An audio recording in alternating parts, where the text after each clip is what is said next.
I ended last episode not actually, well, looking back at it and thinking, oh, I didn't really put an introduction to anything. There's no salutations, no, hey everybody, thank you for joining my podcast, or episodes, or sessions, or, still indeterminate about what this thing is. Yeah, I didn't say anything like that, and I kind of started thinking about why I didn't do that, and it's because, well, I don't need to do that. I don't want to do that.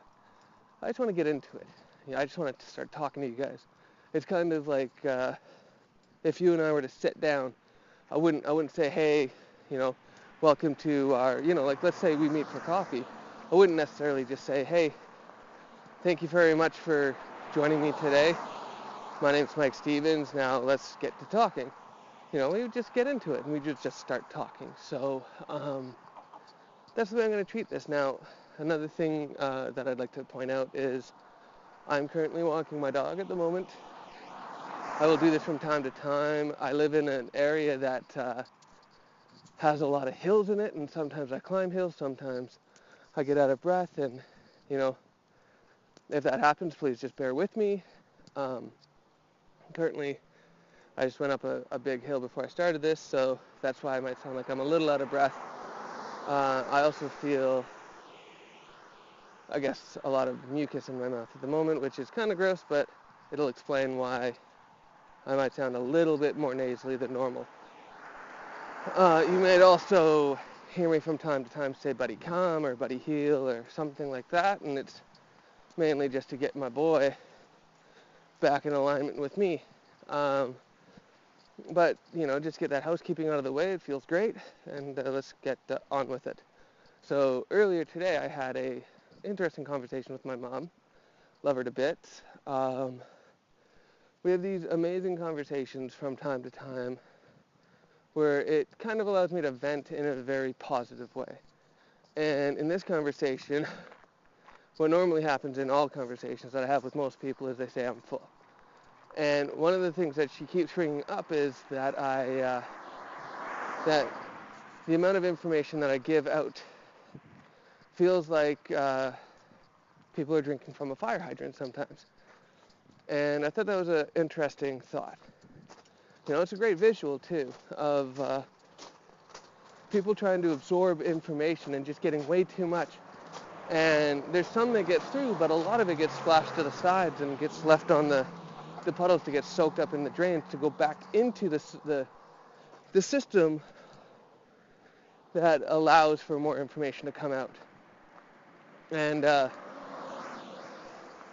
what I thought was interesting about it was more so on the line that, and this just goes to show you kind of where my thought process goes. So I'm very kind of baseline-y in a way where I like to get a somewhat firmer foundation in where and who I think I am.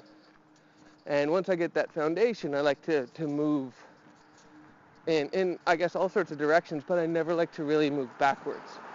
And to me, she said basically that there's that sometimes I drink from a fire hydrant too. And to me that didn't make sense. And it's not to say anything lesser of the people that drink from the water fountain, but the way that I looked at it, and I thought it was a little bit, it made more sense to me the way that I look at it. So here's basically the way that I see it. There are the people that drink from the water fountain, or not water fountain, the fire hydrant. And then there's people that are the fire hydrant that produce the information. So water equaling information, blah, blah, blah, blah, blah. And so, heal. So there's the people that drink from the fire hydrant. There are the fire hydrants that supply the water, and then there's the water supply, like the sewer systems, or to be totally honest, I don't exactly know how the system works. All I know is that this is kind of how I imagine it. So there's the water system, and that water system gets produced by something else. And eventually, we find our way back to rivers, lakes, and oceans, right? And so the goal is not necessarily to stay as the person that drinks from the fire hydrant, but to become the fire hydrant. And then from the fire hydrant, we become the water supply that fills the fire hydrants. And eventually those fire hydrants become that water supply, and those that were the water supply become the rivers and lakes. And once everyone starts to, not evolve, but start accepting their roles of information givers, they then go from fire hydrant to water supplier to river, and the river supplies the water supply there, and then the lakes, and eventually we all become oceans. And it's possible that that's just one kind of analogy of all becoming one, because if you think about it, if you think about human beings in general in a very grandiose kind of outlook at it, we're all individually little droplets of water. And the moment that we start to come together, we build bigger things. Like, we could all fill a glass of water. Like, if a bunch of us get together, we'll fill a glass of water. And, 1 second. And if, the more and more that we gain, we start to build rivers and oceans and whatnot. But on that note, if you think about the significance of all of that, as an individual drop of water, you seem pretty significant. You think that you're an individual, that you think you're so, that you're important and whatnot. And as you start to gain more information and more knowledge and whatnot, which is the water supply, you start to see that you're a little bit less and less important, and you fit more and more into the collective. So eventually, once you get into the ocean, no one can, in a sense, tell you apart from the next water droplet that's in the ocean, but you know that you're part of something that's so much bigger than where you ever were as a water droplet. And that's kind of one of my goals, is to help all of us get into that ocean. And of course, that ocean isn't actually a body of water that's on this planet, but it's somewhere else that's, at least in my perspective, beyond the speck of light that scientists claim is the Big Bang. Of course, this is something that I will get into a lot later in these discussions. That's not something that I can really touch on right now, and basically that's out of a judgment call on my end, which you may or may not agree with, but that's just through discussing stuff with people that I think are more spiritually ahead of other people, which I have no clue where you land in general, and spirituality may not be the right word for this, but it doesn't really matter either. That's, where was I? Oh, well, what I'd really like to do is use the first little bit of these sessions to start laying a foundation of, I guess, where I started from, and start, as my mom would say, build a bridge towards where I am right now, and as I keep going. Just on that note, though, never for 1 second think that I think I'm better than you. I may actually get frustrated with a lot of people, and there's a reason for that. I think that a lot of people are stuck. And you know what? That's a projection that I place on them, which allows me every single day to go, okay, if this person's stuck here, where am I stuck? And I get to look into that, and I find the places that I'm stuck and do my best to get myself unstuck. But the thing is that so many people are actually stuck. And as I talked about in the last episode or session, that, we get stuck in our beliefs. And it's my hope that, and through these sessions and create a foundation, a baseline in a sense, for all of us to work off of, that we will eventually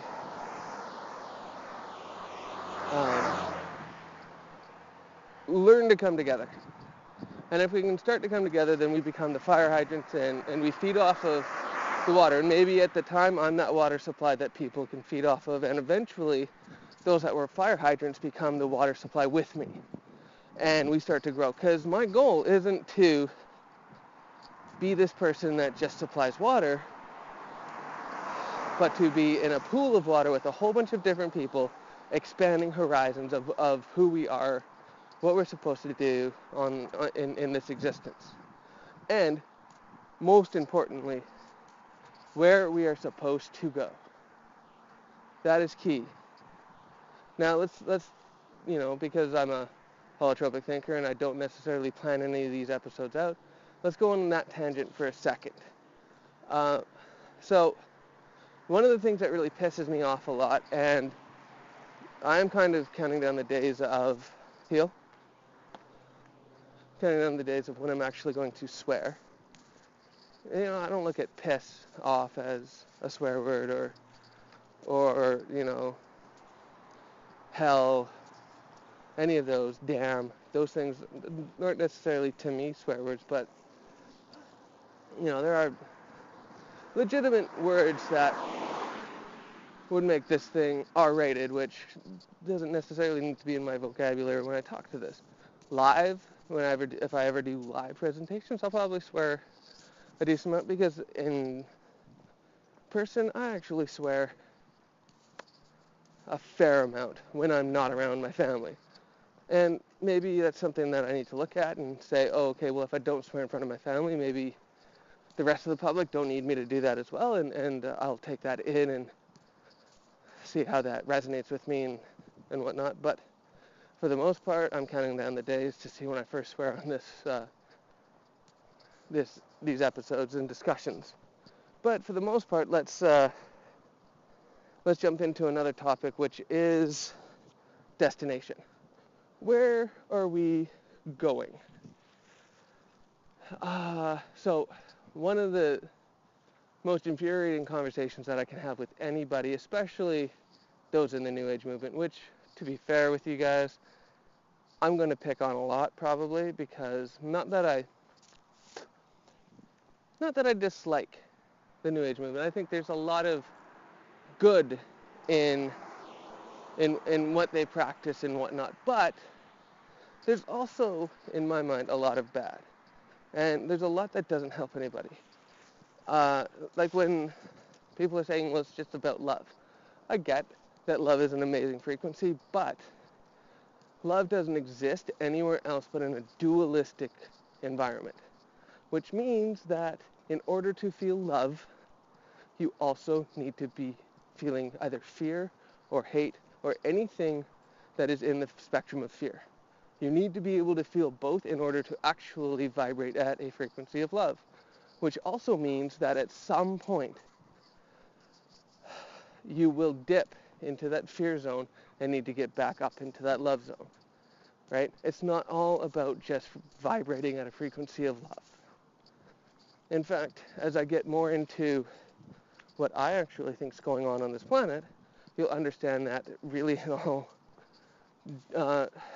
genuineness of it all, that it's pretty much, here's possibly, I guess, the first swear word, but it's pretty much bullshit. And you can be as offended as you want, that's okay, I don't really care. But if you allow what I'm saying to resonate with you guys, you'll start to see that maybe, just maybe, a lot of the New Age teachings are kind of bullshit. Case in point, the belief number one, that we're all on our own journeys. Now, I don't negate the idea that we're all on our own journeys, but I think we're missing the point here. Spirituality is no longer an individual game, right? Here's something that completely baffles me. How can we be all one, but still searching for our own journey, still going on our own journey? If we're all one, that would be like, imagine you're in a car and you're driving along and your car, one of your tires decides to go right, the other one decides to go left. the back tire, one decides to brake and the other one decides to go completely off in a different direction. Now your doors decide to all do whatever they want. Your seatbelt comes unbuckled. Your radio station shifts from like 9 different channels or stations, not to mention flipping back and forth from, like if you have a Bluetooth player on there, calling people all the time, and whatnot. Your airbags deploy and then go back in if they want, if they possibly can, right?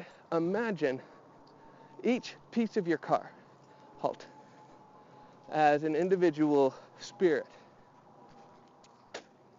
Hey, buddy boy, heel. Sorry about this. 1 second. I'm going to pause this and I will be back. And we're back. Okay.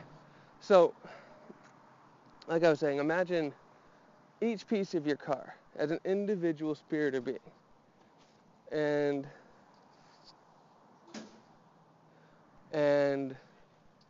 they're all doing whatever they want because they understand, or they've come to the understanding, because no one's ever corrected them, that they're on their own journey without understanding one key principle. And here's the key principle, okay? They may be on their own journey, but they're all going towards a destination together, not as individuals. They may get there. Now, this is where the car analogy kind of falls apart, because as individual spirits, we're not a car, but we may be all on our own journeys, but we're going to the same destination. The only bad part is that nobody actually knows or understands where that destination is. And the thing is that neither do I. I only have a theory. I only have thoughts on it. And if anybody wants to join me in expanding on the thoughts that I have, I'm all for it. However, I will not backtrack and go, okay, well, it's, people saying it's not that, it's within this realm. Because the theory that I have actually encompasses almost everything that's going on in this. Actually, I haven't come across anything that I can't include into my theory. And I'm not boasting that. It's just something that I've been able to think about for, a year at least. Not a year, maybe 6 months at least. And really just work on and think of and go, when new stuff comes in, I add it to the, in a sense, formula or equation and said, does this fit? And 10 times out of 10 so far, whatever new information comes in fits. And the reason it fits is not because that piece of information is on its own journey, but because I can see that piece of information is headed towards a destination, right?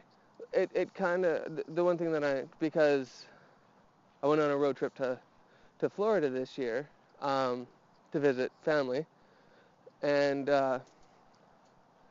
it's kind of my example of what I mean by destination. Now, imagine if we're all going on this road trip down to Florida to some convention, or we just want to go to Disney World.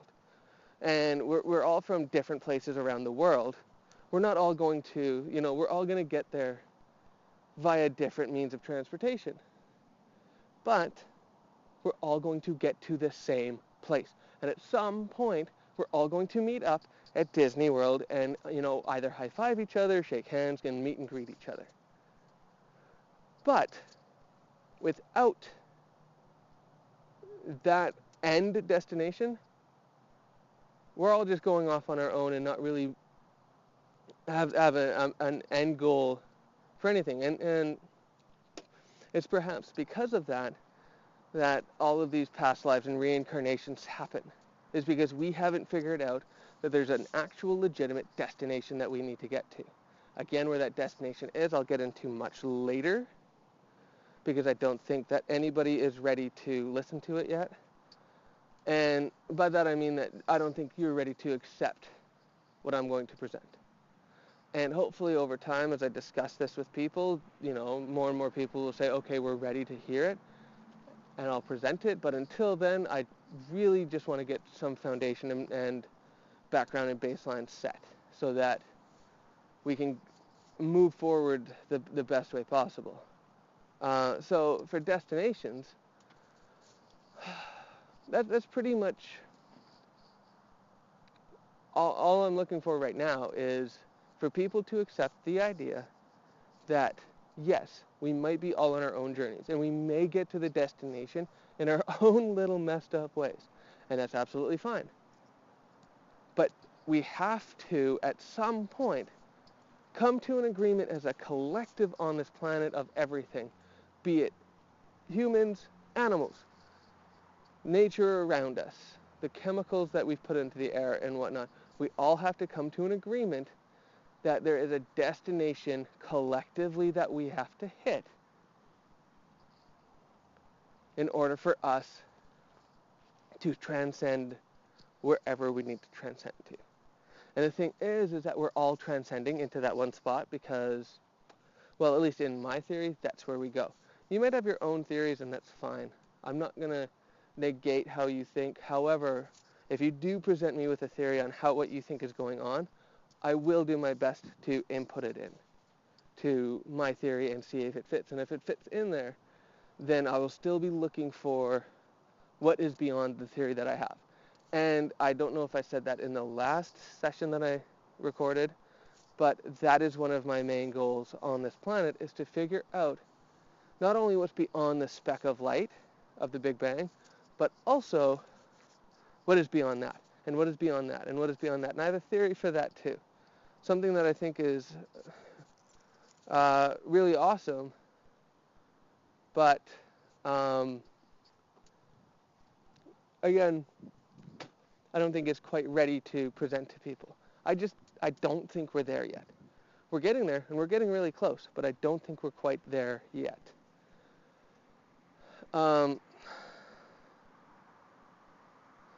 Now, it's nearing probably the part where I'm going to end. I actually don't know if I gave you anything of beneficial information, but I hope I did. I'll do my best to continue to increase the information. Again, as I said near the beginning of this, for the most part, whenever I discuss stuff with people, they usually get full really quickly, which, not to sound like a complete jerk or a-hole, but if information is coming at you rapidly, you either have to do two things. You either can only absorb whatever you can absorb, or you have to learn to allow more to be absorbed. And all that is a choice. And that choice, now maybe this is the piece of information that is going to be make this whole session valid. But that choice is simple. You just want it to happen, because that's all I did. Actually, that's not even true. The moment that I started to believe that anything is possible, that ETs might exist, that God, Lucifer, that Archangel Michael are all the same person might exist, more information came in that I was able to absorb. Now, here's the thing. We are taught at such a young age that we need to look for something that has proof. And the thing is that until, and actually what hinders us with that thought is, if we're always looking for proof, we're not going to go out and search and discover anything new, because we're not going to think that anything new is there. So whenever something new comes to us, it's going to kick us in the fucking pants. Right? And that's where most people then shut off.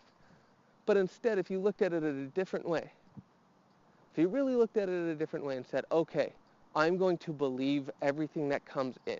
And you don't have to believe it forever. You can discard everything you want to. That's fine. But at the time that the information is coming to you, if you believe what is being said, you will absorb it at such a vastly greater rate that you will actually be able to open yourself up to absorb more information. Your sponge will grow bigger, or your cup will grow bigger, and you will absorb more. You will be able to take in so much more information. And it's possible that that is the way that all of us, not just me, not just a few of us, but all of us will become that ocean, instead of individual fire hydrants or individual people taking from the fire hydrants. So in the end, I'll go over that one last time. The information that is presented to you in almost all facets of life, take it in as if you believe it wholeheartedly. Once you have taken that information in, process it, and discard what doesn't work for you at that time. But discard it into another file. Don't discard it into the trash bin. Discard it into whatever file, like a temporary file that you hold stuff in, but not a temporary file because that'll usually get deleted. But, buddy, halt. But discard it, or I guess file it in another file, like folder, that you can then review at a later date. And the way that that happens is not necessarily you going, oh, what was said there? But if you listen to this again, 3 or 4 months down the line, when you've actually decided to open yourself up to new information, you might get something different out of what I've just said here. And all of those bits and bytes of data that you put into that folder, because you didn't discard everything, will come back into play.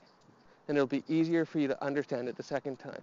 And then another year down the line, if you listen to this again, you'll get different information. And as long as you keep adding more information to those file folders, you can start pulling from all of those file folders when you start listening to other stuff too. And all of that information will start to make even more sense to you. But in order for that to happen, the first step is to, when you listen to anything, when you hear anyone talk, when you read anything, believe at the time that it is real. Not that it is real, but that it is true. Then, once you're finished, process it. And lastly, keep what is valuable to you at the time and put the rest into a file folder for later. If you can do that, we, as a society as a whole, as a civilization on this planet, we will all start to grow into the beings that I can see us being. And that is a beautiful thing. So let's do that. And hopefully, more and more people start following along with it. I will end it here. I wish you all the best, and I will talk to you guys soon.